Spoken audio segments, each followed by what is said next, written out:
gente, meu nome é Yane. Hoje eu tô aqui com a Ana, líder de MetaSearch. Eu sou Product Manager de distribuição aqui na URB e hoje a gente vai falar um pouquinho sobre MetaSearch para vocês. A gente vai responder 5 perguntinhas sobre MetaSearch. A primeira é o que é MetaSearch, né, que vocês devem estar se perguntando. Quais são os metabuscadores? É a segunda pergunta. E aí uma observação, a gente vai estar falando aqui MetaSearch ou metabuscador, é a mesma coisa, só para todo mundo ficar na mesma página. A gente vai explicar para vocês como funciona o MetaSearch, como se dá o fluxo do usuário e dos dados e quais são os nossos principais desafios. Então, começando pelo princípio, o que é o MetaSearch, né, ou os metabuscadores? Basicamente, são comparativos de preço. Eles são alimentados por um motor de busca e eles vão reunindo todos os preços e condições de diferentes agências de viagem ali, né, num lugar único.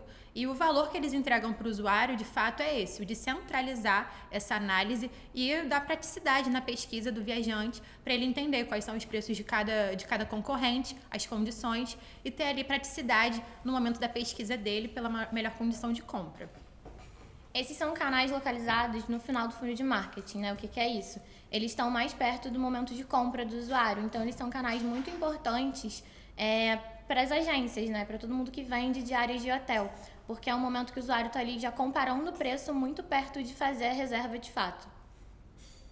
Exatamente. Os principais metabuscadores que a gente tem no nosso cenário hoje são a Trivago, o TripAdvisor, o Google Hotel Ads, e também tem a Kayak e a Skyscanner, que são outros dois metabuscadores que são mais focados em passagens aéreas, mas também tem uma vertical de hotéis. A gente trouxe aqui um gráfico sobre o crescimento dos metabuscadores ao longo do tempo, aí, ao longo dos últimos anos. E uma informação importante é que o metabuscador do Google, que é o Google Hotel Ads, como a Yane falou, ele vem ganhando espaço no mercado ao longo do tempo aí.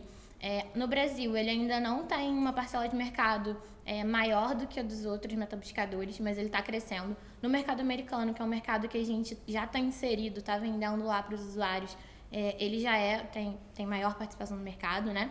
E enquanto que o Trivago vem caindo um pouco essa participação. E agora eu vou falar como funcionam os MetaSearches. Eles funcionam como um leilão fechado. Por que fechado? Porque cada concorrente não sabe o lance que o outro vai dar. Então, por exemplo, a gente pode estar pagando 10 centavos pelo clique, enquanto que outro concorrente está pagando 15. Mas a gente não tem essa informação que ele está pagando 15. E para estar no leilão, a gente dá o lance, né? E o lance a gente chama de bid, que é o custo por clique que a gente vai pagar. Então, aqui ao longo da apresentação, a gente vai falar um pouco sobre bid. Bid, então, é o valor pelo clique que a gente paga. É o lance do leilão. Outros fatores também influenciam nesse posicionamento do leilão, além do bid, que é o valor da diária. Então, por exemplo, se a gente está com o valor da diária de R$100 e está pagando um bid de 10 centavos e o nosso concorrente está com o valor de diária de R$150, mas está pagando 50 centavos no clique, talvez para o metabuscador seja mais interessante que na posição de destaque esteja quem está pagando mais caro pelo clique, não necessariamente quem tem o melhor preço. Por isso que não é só o bid que influencia no leilão. A gente tem que levar em consideração outros fatores, como o preço da diária, carregamento de página, outras coisas. Cada metabuscador tem as suas regras. Em alguns metabuscadores, o preço exibido é o preço total da diária, então o preço com taxa. Também é uma grande diferença para o usuário, né? Porque ele não vai ser surpreendido no final com o preço das taxas. E em outros metabuscadores é o preço sem taxa. Então, quando o usuário está vendo o valor ali, ele clica, chega lá no final do carrinho, ainda é acrescentado o valor da taxa. Isso vai ser importante para a gente conseguir analisar de formas diferentes a performance. E para isso também funcionar como um todo, a gente precisa de aplicações, né, de APIs que integram o nosso sistema com o sistema dos metabuscadores. Para o usuário, na hora que estiver fazendo uma pesquisa para o hotel A, com data de check-in hoje e check-out amanhã, no mesmo momento o metabuscador fazer um request, que a gente chama, então, fazer uma busca no nosso sistema para essa configuração e a gente conseguir responder, né, o preço exato, as condições de cancelamento e outros tipos de informações num tempo suficiente para que o usuário não fique esperando esse carregamento na página, para esse fluxo ser rápido. Então, a Yane agora vai explicar um pouquinho como se dá esse fluxo como um todo. Então, o fluxo se inicia quando o usuário acessa o metabuscador. Então, ele vai ter lá um campo onde ele vai fazer algum tipo de pesquisa, ele vai dar algum input para que os resultados sejam obtidos. Então, pode ser o nome de um hotel, pode ser o nome de um bairro, uma cidade ou até mesmo de um país.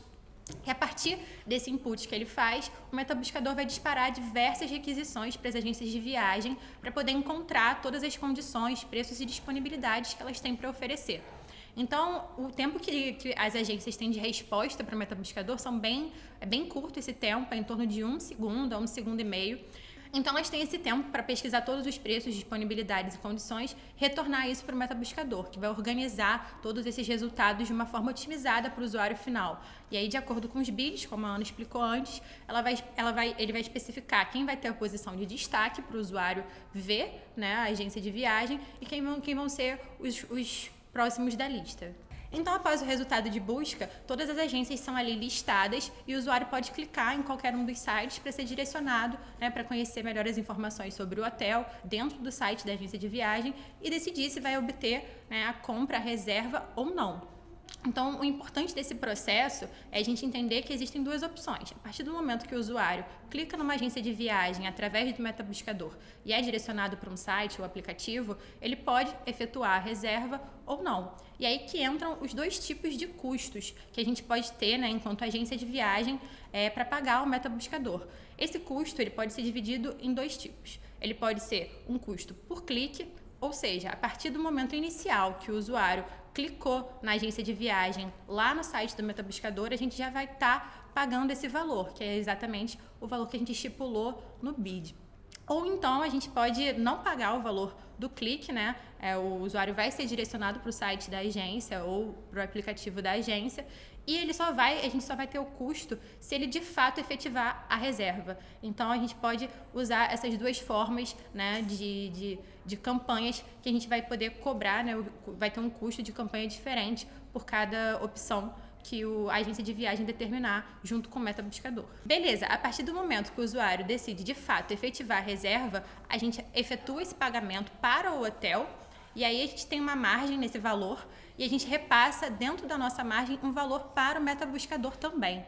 Então, é dessa forma que a gente faz. A gente pode ter dois tipos de custo, né? Que é o custo do clique, é o custo, de fato, da aquisição da reserva. E aí, os três agentes desse processo saem ganhando no final das contas. Tanto o hotel, quanto a agência, quanto o metabuscador.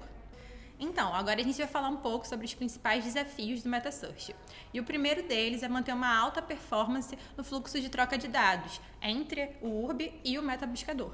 Isso acontece porque, como a gente já falou anteriormente, o tempo que a gente tem de resposta para o metabuscador é extremamente curto. Ele é, né, em torno de 1 segundo e meio. Então, como nós não somos a fonte original dos dados que a gente entrega, a gente precisa ter um trabalho interno aqui bastante ágil para organizar todas as informações dos nossos fornecedores de preço, disponibilidade, condições e poder organizar esses dados de forma mais otimizada possível e rápida para entregar para os metabuscadores. Então, assim, todos os atores envolvidos nesse processo precisam ter uma integração muito ágil, muito otimizada. Então, a gente precisa estar ali junto do time de tecnologia trabalhando firme para que essa performance seja a mais alta possível. O segundo principal desafio é a consistência dos dados enviados para o metabuscador.